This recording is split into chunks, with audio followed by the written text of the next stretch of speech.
Hello and welcome. You're watching Explosive Exclusive. I'm Padmaja Joshi. With me, my colleague Siddharth Talia. Viewers, we would have all liked to see Indians winning the Nobel Prize for Peace. Today was the day when that announcement was made. Unfortunately, that award did not come to India. We were informed by Time magazine, no less, that two Indians, Zubair and Prateek Sinha, self-styled fact-checkers, were favourites to win the prestigious prize.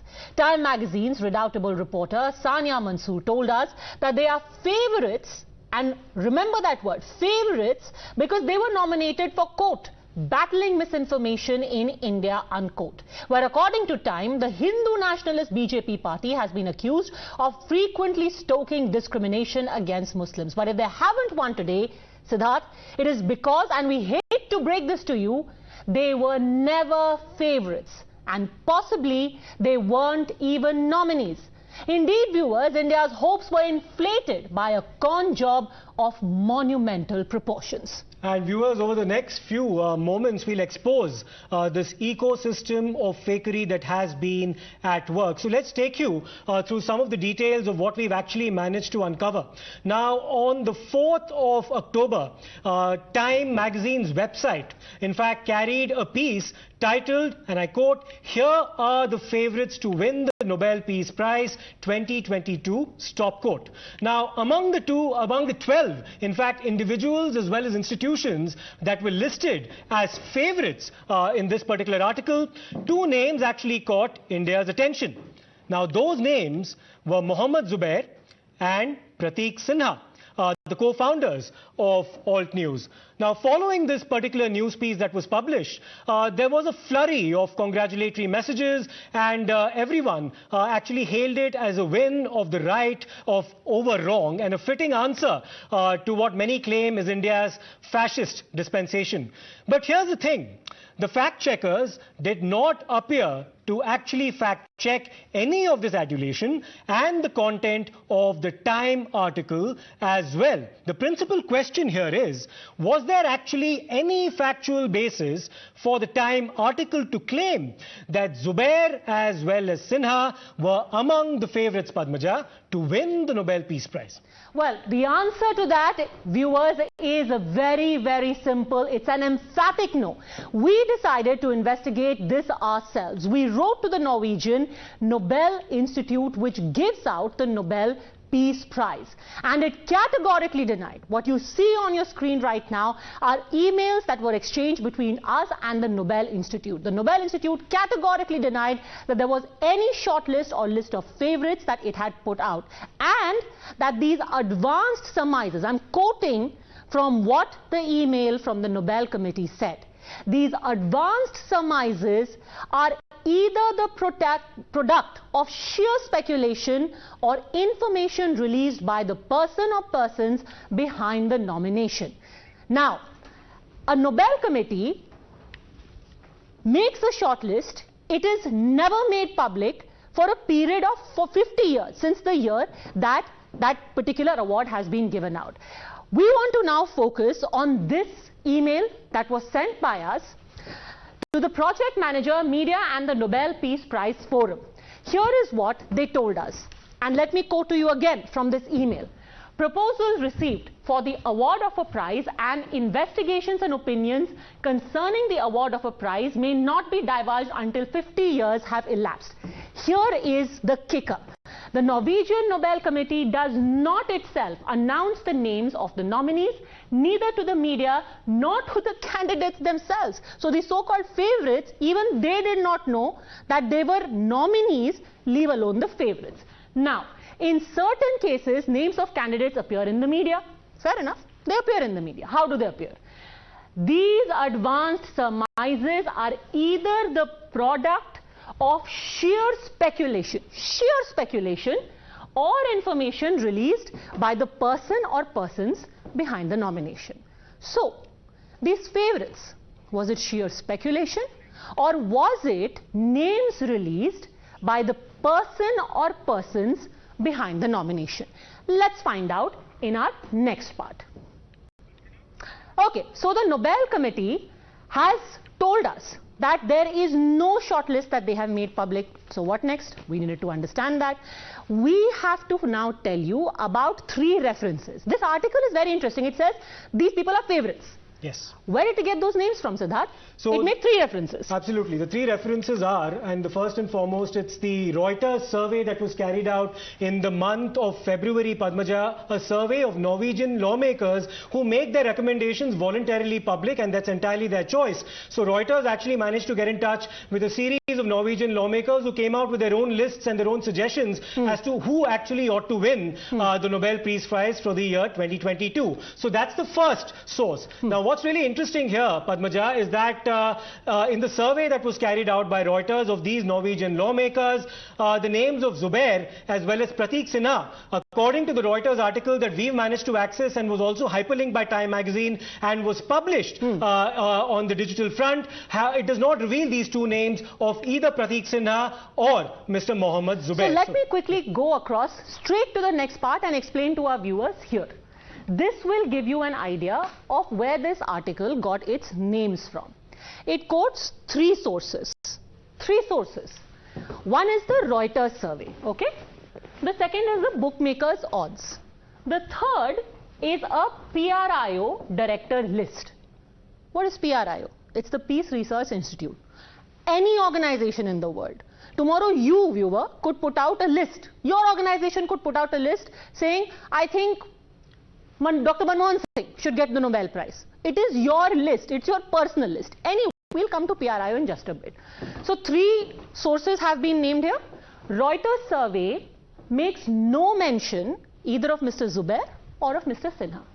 The bookmakers' odds make no mention of either Mr. Zubair or Mr. Sinha. However, they do mention Volodymyr Zelensky and Ukraine, the people of Ukraine, as the front runners. No mention of these 2 gentlemen here. The only place that they do make an appearance is on the personal list of the director of the Peace Research Institute.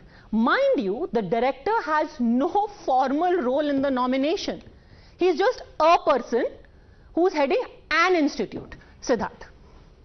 So that's an important intervention there. Come on, let's get to the next part. We've already explained PRIO. Now we'll go to the next part. We have established that the bookmakers and the Reuters, these survey make 0 mention of Mohammad Zubair and Pratik Sinha. The only place that they are mentioned is the personal shortlist, like I just mentioned, of Henrik Urdal. Let's show you now the shortlist of the PRIO. So, okay, we've explained to you how this information is flowing. 3 different sources were there. 2 sources have no mention. The third source is the PRIO list. This PRIO list also is a very interesting story which Siddharth will tell you. Well, in fact, the PRIO is the Peace Research Institute of Oslo, and they've been cited as one of the sources by Time magazine as the basis to, in fact, include Mohammad Zubair as well as Pratik Sinha among the list of favorites that the Time article has now listed. We actually got in touch with Mr. Adler of the Heinrich Adler of the PRIO, and he was very categorical in the responses that he in fact gave us. Now he's listed out 5 entries that are his shortlist for the Nobel Peace Prize 2022, and I'll just take you through those names. One of them is Svetlana Tsikhanouskaya and also Alexei Navalny. These are human rights activists. The second is the International Court of Justice, the institution. Remember, you can actually nominate individuals as well as institutions for the Nobel Peace Prize. The third is Harsh Mandar and Karwan-e-Mohabbat, a prominent Indian mention there in the shortlist prepared by the PRIO research director. The fourth is Ilham Tohti, Agnes Chow, as well as Nathan Law. And the fifth are HRDAG and Canvas. Once again, 2 groups or 2 institutions. Now, here's the really interesting bit. Now, when Mr. Heinrich is in fact taking us through his shortlist and also mentions Harsh Mandar in detail, the last 3 lines underneath the paragraph that actually carries a detailed description of the contributions of Mr. Harsh Mandar, there's actually a passing mention of Mr. Mohammad Zubair as well as Pratik Sinha, but this is the important bit. They're mentioned as other worthy candidates. So now let me show you this shortlist again to just connect the dots for you. Here is the shortlist Let's go to the first 5 names that they mention. Henrik Urdal is the only person who has even fleetingly mentioned the 2 people who are favorites. You would imagine everyone's naming them. No. They are named in one person's personal shortlist, and even there in his supposed shortlist, here are the 5 names that were actually there. If you go through the whole shortlist, and then what they've done, they've made a shortlist. For these 5 names, they have written a paragraph each.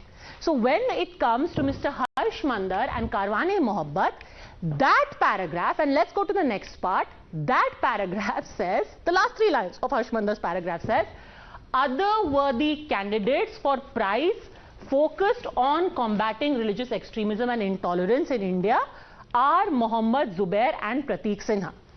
We are told favorites. Shortlist says other worthy candidates, perhaps in addition to these 5 people who are actually in a shortlist. Let me go across to editorial director Rahul Shivshankar. This basically means, Rahul, that anyone could make a list, and in that you could also feature as another person who also could be worthy. Does that sound like a favorite to you? Well, let me tell you, Padmaja, first of all, one would have loved to see an Indian win the Nobel Peace Prize. This is not a prize that goes out to an individual as such.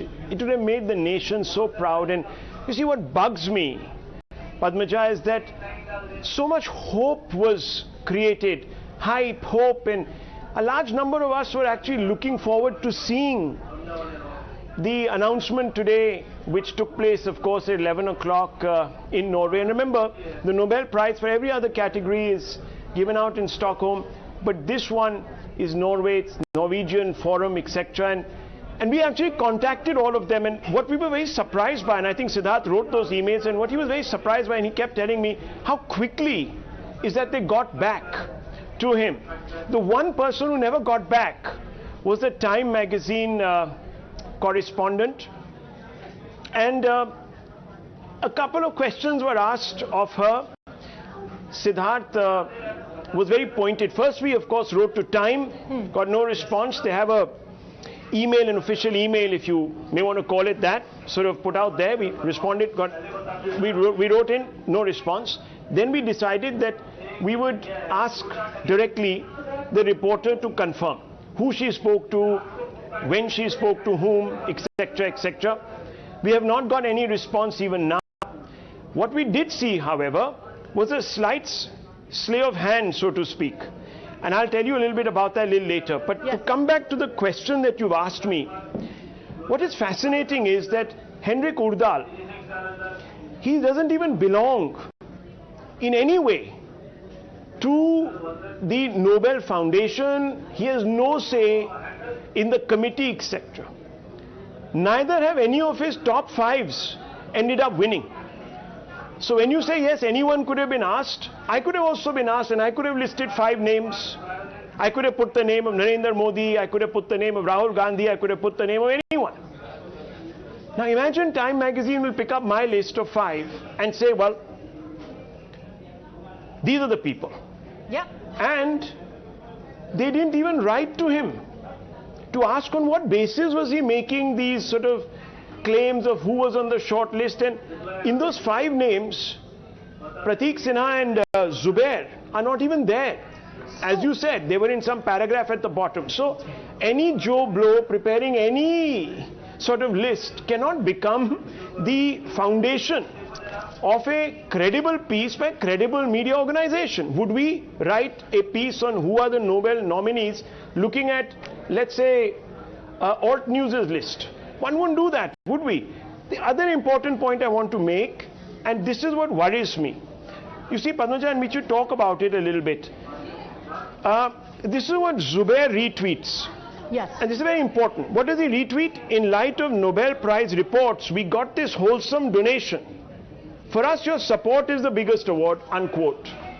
Now, I don't want to say this unkind, but was this hype created to boost the prospects of Alt News, to raise money? Because, you know, once you're in that league where you're one of the so-called favorites, forget nominees, favorites, a lot of people will say, well, they must be doing something, let's contribute to their cause, let's make this fight that they have taken on against the Indian government worth it.